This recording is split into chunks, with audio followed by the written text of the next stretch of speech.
Hey y'all, this is LaGina Rae with LaRae Infinity Media, and we are here for H-Town Roundup 2024. Woo! Back for the second year. Yes! My guest here, we're going to have so much fun on this interview.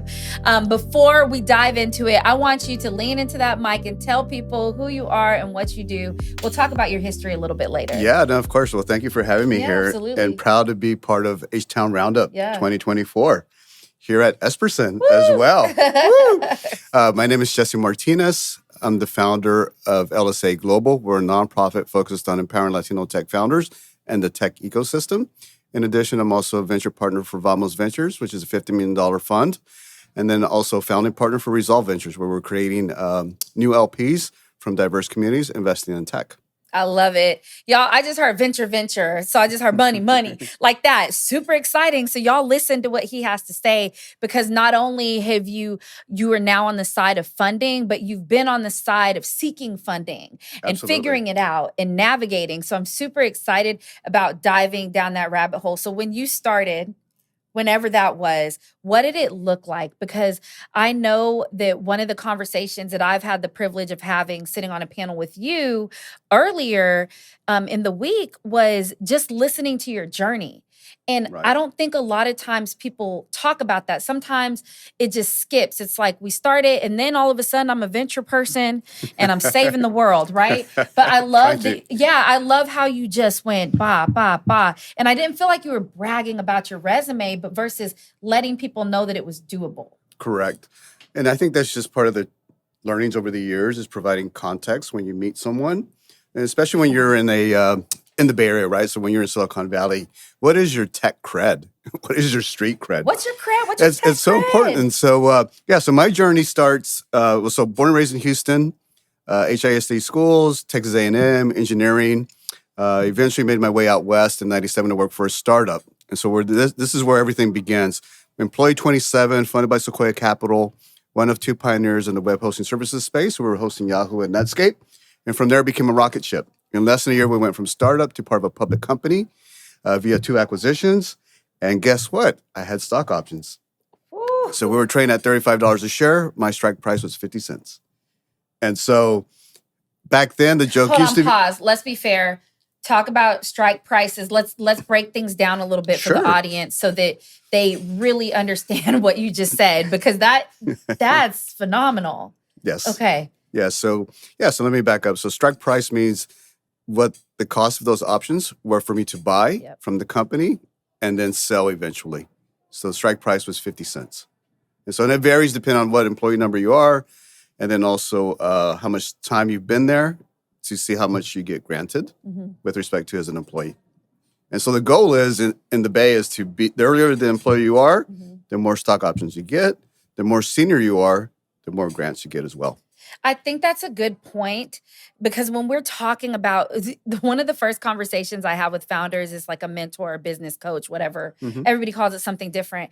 Is I say, are you sure you want to start a business versus working for a startup or a small business? And I think that right now that's the conversation that I'm really starting to guide people toward, is not everybody needs to start the business. Small businesses, scaling businesses, tech businesses need support. So I love the fact that you say stock options if you get in the ground floor. Yeah, absolutely. And, it's really dependent on the company and the founders to provide those options, right? Those stock options to their employees, which is very standard in the Bay Area. Sometimes when you get out of the Bay Area, you have different things. Yeah. And so I'm always ensuring that any founders that I'm mentoring or any employees that I'm mentoring, that they're asking about their stock options. I love that. And so, and then we also talk about, small businesses, right? So when they start thinking about, hey, I want to be tech-led or tech-enabled, then we have that conversation around build a platform so that you can have equity, right? Equity. Keep your business within the business.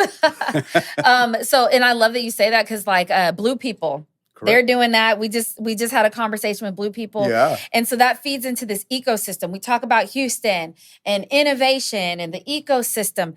Talk about where you were playing a role in that, because you left, you came back like all people do when they leave Texas. You always come back.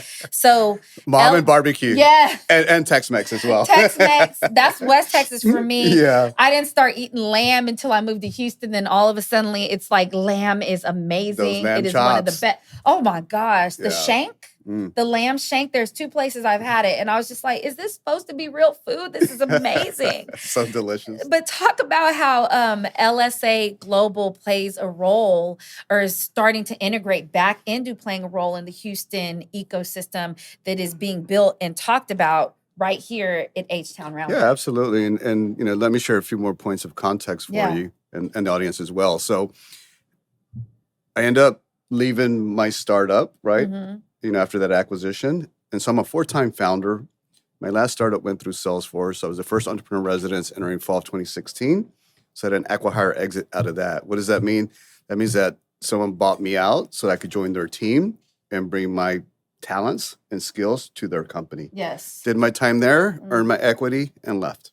So in like a thugged out way, what he just said is he posed a threat and the big guy bought him out and asked him to advise and consult in their own company. Correct? Something like that, yeah. Something like that, yeah. Okay. Yeah, and so I've been part of, 5 accelerators. And then in that journey, it was 2010 when I was looking to do my second startup. And it was the early days of community-based organizations providing support and services for their founders. So early days of Black founders, Jewish founders, and others. So I did a Google search. Hey, I'm Latino, I'm in tech, I'm a founder. Let me see what's available for us. Yeah. Nothing. Not a nan. And I was like, how could that be? We're in the tech hub, tech mecca of the world, and nothing for Latino tech founders. So we started what's called Latino Startup Alliance. So we started with 6 people in the Mission District of San Francisco. Fast forward, we're over 1,000 members globally. Our mission is still the same. Yes. So we've been doing that work since 2011.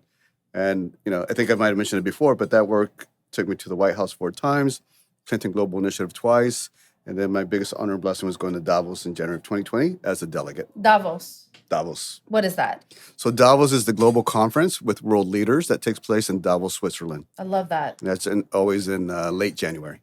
I love that. Yeah, so as a Latino or Hispanic representing, Latino entrepreneurs, it was quite the honor. It was quite a huge, amazing feat. So congratulations. Thank you. That Thank you. is freaking phenomenal. And being a delegate, you're so vetted. Yeah. So first night we arrived, it was the Time 100 after party. There's Robert Smith from Vista Equity. There's Mark Benioff from Salesforce. And I mean, the list just goes on and on. Hey, how's it going? And you're just like, hello. Yeah. Yeah, I love that. It's like, don't be starstruck because you are here. Yeah, amazing experience. That. Yeah, amazing experience. Jamie Dimon from JP Morgan on a different night. And so, yeah. You just throwing it out there. And the best I'll have to show you. But and then for some reason, Will.i.am was part of our little group. So, yeah, he has an AI startup. And so he's been going to Davos for quite some time. Oh, wow. Yeah, and so he just hung out with us. You just chilling with the homies. Yeah. I love it. Yeah, it's just funny. It's just pinch me. So before we hop off the mic, I want to know from you, because I really feel like you are jumping back in with this ongoing interjection of this positive energy when we're talking about taking us out of infancy into the next stage of what ecosystems and collaboration and building and growing is going to be and do in Houston. So talk about what you expect, because I feel like that's better than what you hope, because I feel like your expectations are what people are meeting and rising to and excited to do. So what do you expect out of the ecosystem in the next 2 years? Yeah, so I spent 25 years in San Francisco. So that's all I know is ecosystems, right? And collaboration and supporting one another. And what can you do for others, right, within the tech space? Yeah. And so, I got recruited in 2019 by Great Houston Partnership and also my mom, and came over in March of 2022 to be an anchor tenant over at the Ion. So all our work around Latino tech founders, investors, and entrepreneurship, et cetera, has been headquartered out of the Ion here in Houston. And so the Ion's a 270,000 square foot innovation hub in Midtown, which is a repurposed Sears. Yeah. Yeah. And so now that I'm here, you know, almost 2 years, just taking in the landscape, meeting people, understanding where we're at, and then also what we're lacking, right? And so I think it's been a combination of taking a step back and saying, okay, you know, I feel like I'm back in 2012 in the Bay Area where that next wave of innovation is coming. You can feel it. So we can feel it. Yeah. I can feel it. I don't know if you feel it. Yes. Yeah. So I feel like I'm on the rip and the ride of the wave. I'm like, let's go. So what an honor to be back in my hometown, to be part of this emerging tech ecosystem and to contribute, right? And also empower others. Because that's why we're here. That's the whole purpose. Right? Empower others. To make sure we amplify it and make it be known. So speaking of amplifications, we got a big announcement that we have to talk about. We do. Oh. We do. I've been pretty low key about it. It's fine. This ain't getting out of this room until it's supposed to. So y'all, when you hear this drop, it's hot. But I'm excited to share that with my good friends here at Espersen, I've taken up a floor of co-working space to empower tech founders. And so it's over 20,000 square feet. We're going to have about 100 desks in that space. And we're opening up here in late March. Done. You heard that. And the name of it's Invincible. So Invincible. So stay tuned. Ooh, all right. Stay tuned. Invincible and the us space. We in the Espersen building. We doing our thing. There's everything going on because we talked to Christine in an interview before about just what Espersen envisions.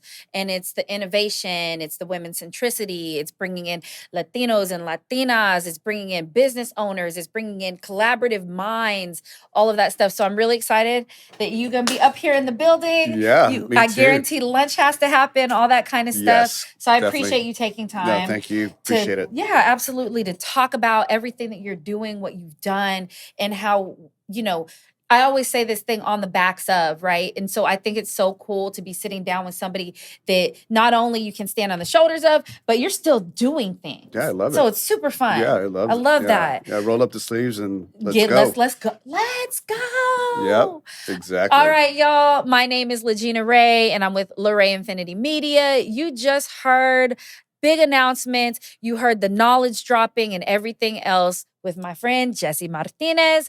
And until next time, be good to yourself. Be kind. Know that you can change many things in the world if you just put your mind to it. Say what you need and ask for what you want. And until next time, tell your story, be your own brand, live your truth, and stand in your moment. All right, y'all. Peace. Gracias.